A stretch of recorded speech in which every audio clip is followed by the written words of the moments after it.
अब हम धाम चलत हैं, तुम हो जो सवे होशियार। एक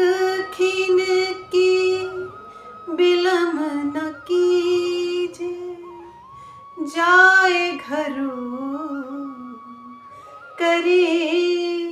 करार, जाए घरों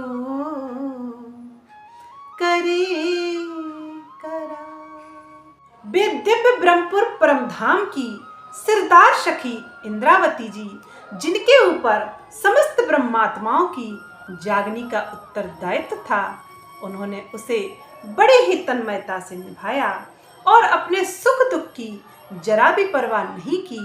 उन्होंने सभी ब्रह्मात्माओं को जगाने का पूर्ण प्रयास किया, लेकिन एक रात्रि ऐसी आती है जब धाम से धनी का हुक्म आता है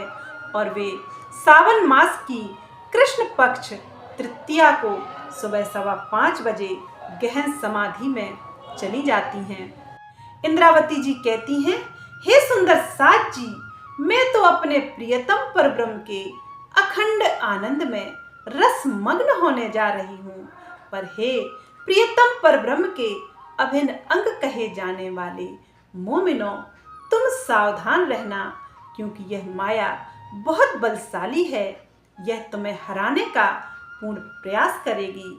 और जब तुम इस माया पर विजय प्राप्त नहीं कर सकोगे तो धाम धनी के वे वचन याद करना, जब उन्होंने कहा था कि हे रूहों, तुम नश्वर संसार में जा तो रही हो,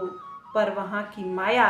बहुत बलशाली है, लेकिन मेरे चरणों में बैठे बैठे यदि तुम माया का खेल देखोगी तो वह माया भी तुम्हारा कुछ नहीं बिगाड़ पाएगी। अतः सुंदर साज जी, इस नश्वर संसार में रहते रहते हमें सुरता उस परम धाम में, उस मूल मिलावे में अपने प्रियतम के नूरी चरणों में लगाना है। ऐसे सुंदर साथ जो ध्यान के द्वारा, चितवनी के द्वारा उस मूल मिलावे में सुरता ले जाते हैं, उनका वास्तव में माया कुछ भी नहीं बिगाड़ पाती। यह हमारे धाम धनी का आदेश है। अतः सुंदर साथ जी, महामती इंद्रावती जी, हम सभी सुंदर साथ को